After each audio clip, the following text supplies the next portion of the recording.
So today I'm going to be taking a look at the new Runescape NXT game engine.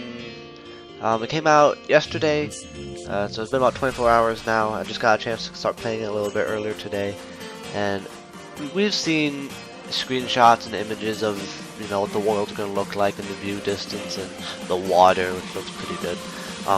But I want to look a little deeper on how the game actually performs compared to the previous Java-based game engine, game render.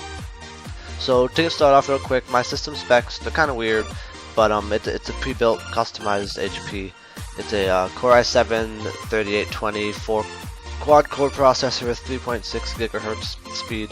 They have a Radeon HD 7570 with 1 GB of vram in it and 12 GB of DDR3. So let's start looking at this. The first example that I took a look at was combat, or I guess it could be done skilling, just general things out in the world, nothing too fancy. When I ran my tests, my benchmarks on the Java client, I was averaging around 47 frames per second on the default high resolution or high settings in the game, and it plays pretty smoothly. I didn't take any video of it. The video you're seeing in the background is on the NXT launcher. And for combat on NXT, I was getting about 36, so it didn't perform as well as far as pure FPS goes, but it does look better, I think. Down here in the cave, it doesn't really look too different, but the game in general does look better everywhere. And although the performance is lower, I feel like it's a lot more stable throughout the world, which we'll get to in a second here in our next example.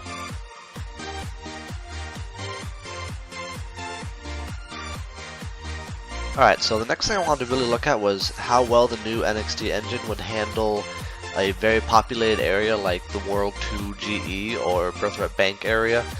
So under the Java game engine, the average FPS I was getting in a place like this was 23 frames per second, which isn't horrible right now, but I have seen it a lot lower during peak periods or during like double XP weekend.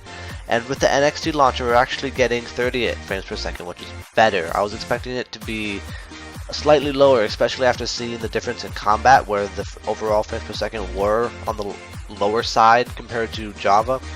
So I'm really glad to see that under heavy workloads it does actually render better, and we see a more constant FPS throughout the world instead of being high spikes and low spikes in certain areas.